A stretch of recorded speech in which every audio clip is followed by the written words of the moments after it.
Яңалыклар чыгарылышы үз эшен башлап җибәрде. Студияда Лилия Гатина алга таба кайбер темалар турында кыскача. Күптән көтелгән төзекләндерү Чаллының Сара Садыкова исемендәге концертлар залында капиталь ремонт эшләре бара. Бер гасырлык юбилей Бөек Ватан сугышы ветераны Шәфкать Әхмәт Нәҗиповка 100 яшь тулды. Мэриядагы иртәнге киңәшмә Наил Мәгдиевнең Татарстанда булган фаҗигале хәлләрне искә төшерүеннән башланды.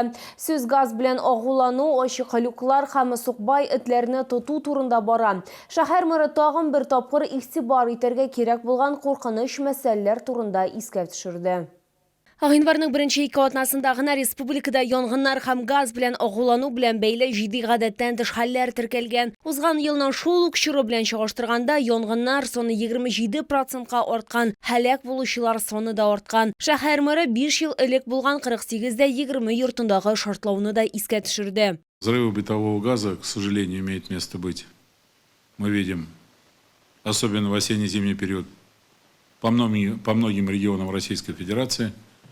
Поэтому давайте мы на этот вопрос обратим внимание.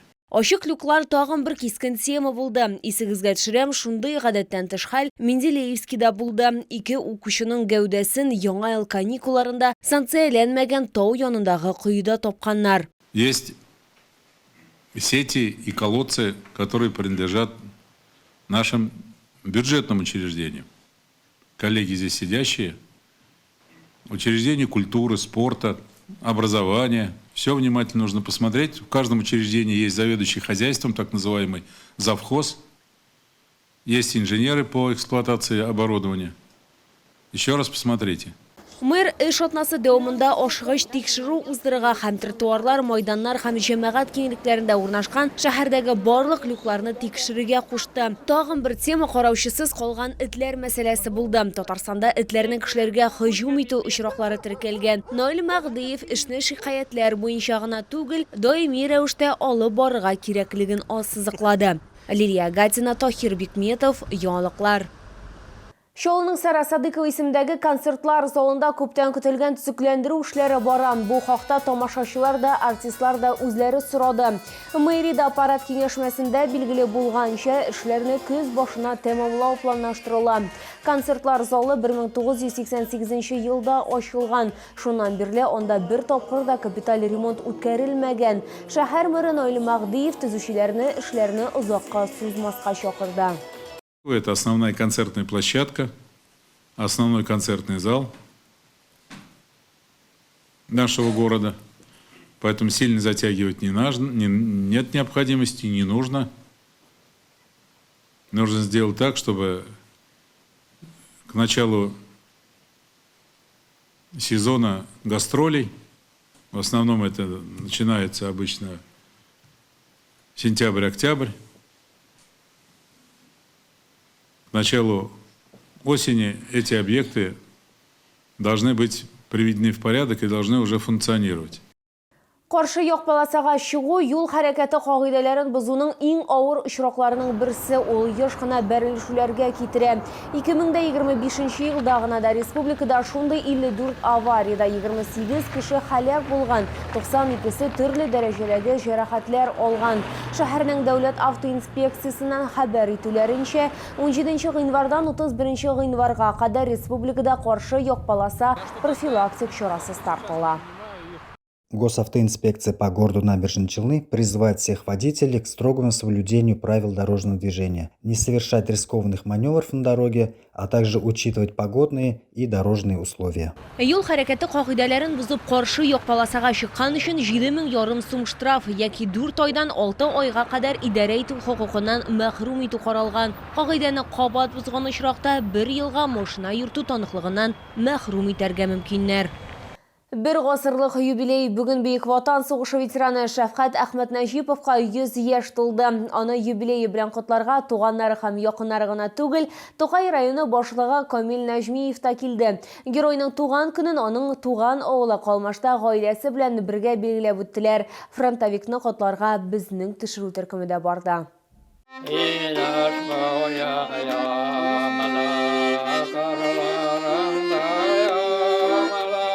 Шавкат Ахматнажипов үзенең 100 яшьлеген, сәламәтлеген үткен зиһен белән каршылый, кунакларга ул җыр башкарды һәм әлбәттә 1940 еллар турында сөйләде. Бөек Ватан сугышы башланганда Шавкат Ахматнаҗиповка 17 яшь була. Ул чорлардан инде бик күп еллар узган, ләкин ул салкын, ач, куркыныч вакытларны һаман да хәтерли. Чехословакия бар, көттенеге, Праганы алдык.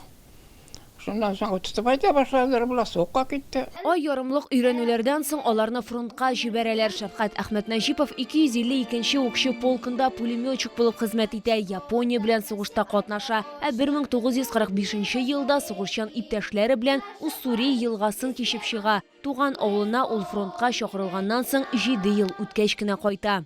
Ул инде ул бик зур тормыш юлы үткән безнең шәхсебез. Или безнең авыр елларында 43 елны сугышка алынып, 50 елга хәтле сугышта була безнең җиңүебез белән берлектә җиңү өчен дип, киләчәк өчен дип көрәшә. Әби Шавкат Ахматнажипов өенә исән-сау кайта алуына ышанмаган да була, ләкин ул исән кала һәм җиңү белән кайта. Соңрак ул өйләнә, хатыны белән 3 кыз, 1 малай тәрбияләп үстерәләр. Хәзер Бөек Ватан сугышы ветераннарының 6 оныгы һәм 15 оныкчыгы бар. Без бабайга бик нык рәхмәтле. Шушындый матур тормышта үзебез бүгенге көндә яшәгәнебез өчен, безнең илебезгә, безнең бабай кебек бабайлар тынычлык бүләк иткәннәре өчен. Бабай һәр вакытта да безгә үрнәк булды. Ул бик тыныч холыклы, сабыр кеше. Һәм шушындый бабайыбыз булу белән без барыбыз да оныклар, оныкчыклар горурланабыз. Сугыш турында үзенең үткәннәре сөйләде инде барсында. Без шуңа шулардан үрнәк алып үстек. Тагын нәрсә дип әйтергә инде сезгә. Сугыш инде ул куркыныч әйбер. Сугыш булмасын безнең чорларда. Сезне шул зур юбилей белән котлыйм. Исән-сау, Алла бирсә, атласа шулай матур иттереп кына яшәргә яз. Шушы олы юбилей белән тәбрик итәбез.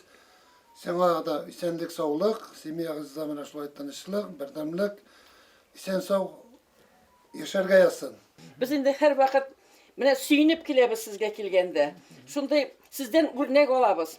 Сез бит инде бик төгәл кеше. Шавкат Ахматнажипов 1 гасырлык юбилейы уңайыннан Россия президенты Владимир Путинның һәм Татарстан рәисе Рөстәм Миңнехановтан котлау алды. Шулай ук Тукай районына бүләкләр тапшырылды. Бөек Ватан сугышы ветераны үзенең онытмаулары һәм кунакка килүләре өчен шат булуын белдерде. Иң мөһиме ул туганнары һәм якыннарының яратуларын һәм игътибарын тоеп яшәвен әйтте. Лилия Гатина, Эльмира Гайнетдинова, Фәнис Иксанов, Яңалыклар. Бу сезгә җиткерәсе соңгы мәгълүматыбыз иде. Мин Лилия Гатина, сезнең белән сау булашам. Исән-имин булагыз.